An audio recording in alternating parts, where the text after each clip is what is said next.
Selamat malam, salam sejahtera. Terima kasih karena bersama dengan saya di Nazilin Unity Channel. Selepas Muhyiddin Yassin dituduh dengan 7 pertuduhan di mahkamah, timbul desas-desus kononnya SPRM dan juga peguam negara dipergunakan oleh Perdana Menteri. Namun demikian, anda perlu share video ini kerana ini penjelasan yang mungkin akan membuatkan semua orang yang membuat tuduhan itu akan menjadi bisu. Ini pendedahan yang luar biasa. Seorang ahli parlimen PKR yang terkenal yang sering kali melawan arus terhadap Anwar Ibrahim, hari ini memberitahu bahawa KP SPRM, Ketua Pesuruhjaya SPRM dan Peguam Negara adalah dilantik oleh Muhyiddin. Jadi kalau ada orang yang kata SPRM digunapakai oleh Anwar Ibrahim dan Peguam Negara juga digunapakai untuk menganiaya atau menzalimi Muhyiddin Yassin dan Bersatu, sila ingat semula, Ketua Pesuruhjaya SPRM ini adalah lantikan Muhyiddin Yassin. Manakala Peguam Negara juga adalah Peguam Negara yang telah dilantik oleh Muhyiddin Yassin. Di mana sudut yang boleh mengaitkan Anwar Ibrahim dan juga Malaysia untuk cuba mempergunakan Ketua Pesuruhjaya SPRM dan juga mempergunakan Peguam Negara?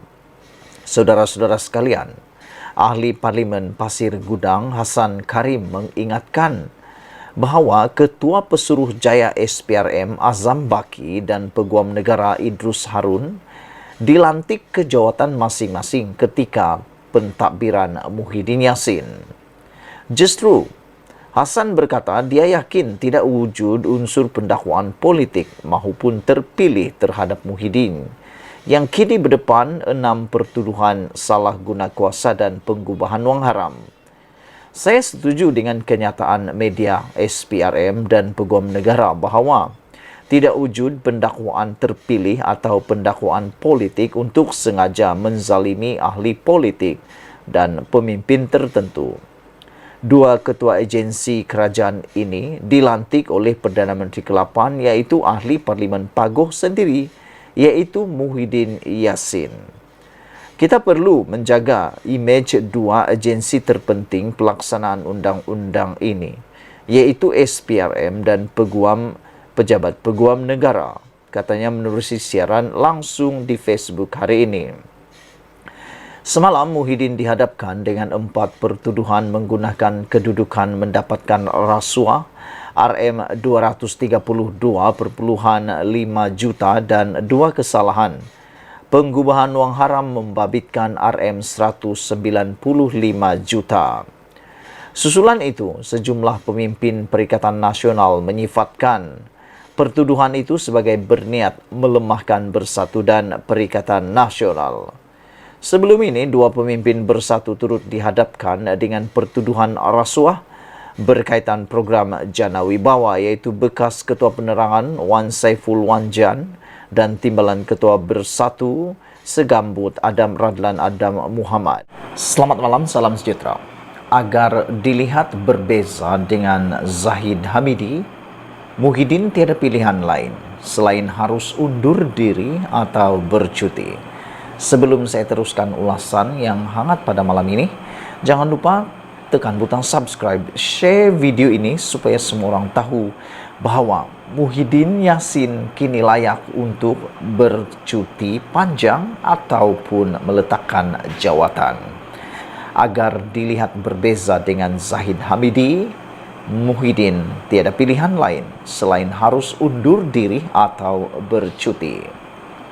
Presiden Bersatu Muhyiddin Yassin pagi tadi didakwa di mahkamah dengan 4 pertuduhan salah guna kuasa dan rasuah membabitkan wang berjumlah RM232.5 juta serta 2 pertuduhan pengubahan wang haram sebanyak RM195 juta. Beliau mengaku tidak bersalah atas semua pertuduhan dan diikat jamin RM2 juta dengan 2 penjamin serta pasport antarabangsanya dikehendaki diserahkan kepada mahkamah.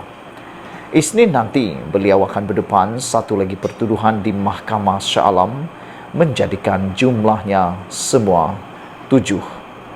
Berdepan dengan semua pertuduhan tersebut, Muhyiddin bagaimanapun enggan melepaskan jawatannya secara serta-merta sebagai Presiden Bersatu dan Pengerusi Perikatan Nasional.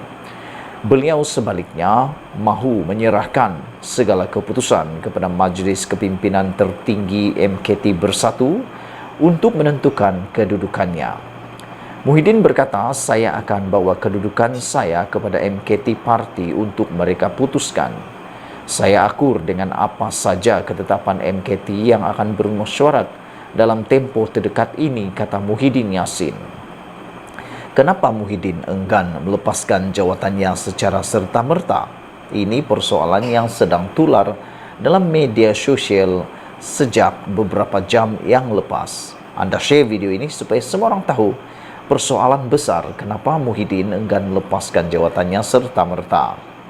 Bukankah Muhyiddin lah yang sebelum ini lantang, selalu mengecam, selalu mengejek, selalu mempersenda Presiden UMNO Ahmad Zahid Hamidi yang tidak melepaskan jawatannya setelah didakwa di mahkamah?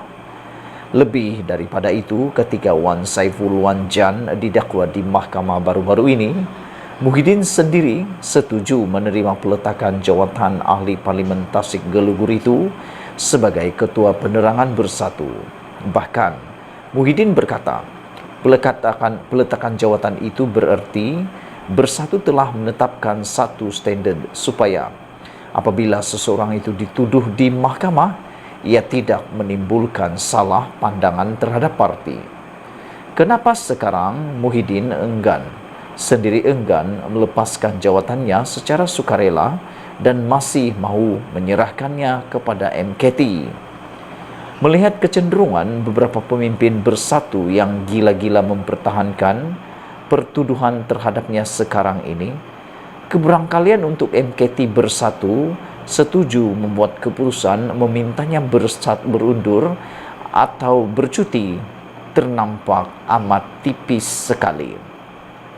Mungkin sekali Bersatu akan membuat keputusan sebulat suara agar Muhyiddin terus kekal menerajui Bersatu. Sekiranya terus dikekalkan menerajui Bersatu, tidakkah ini bermakna mereka cuba meletakkan parti sebagai perisai diri kepada Muhyiddin? Selain tidak berapa kisah dengan wujudnya salah pandangan di kalangan rakyat. Sedemikian, apa beza Muhyiddin dan Zahid Hamidi? Itu persoalan besar. Sekarang sudah kelihatan. Apa beza Muhyiddin dan Zahid Hamidi? Tidak ada beza sama sekali.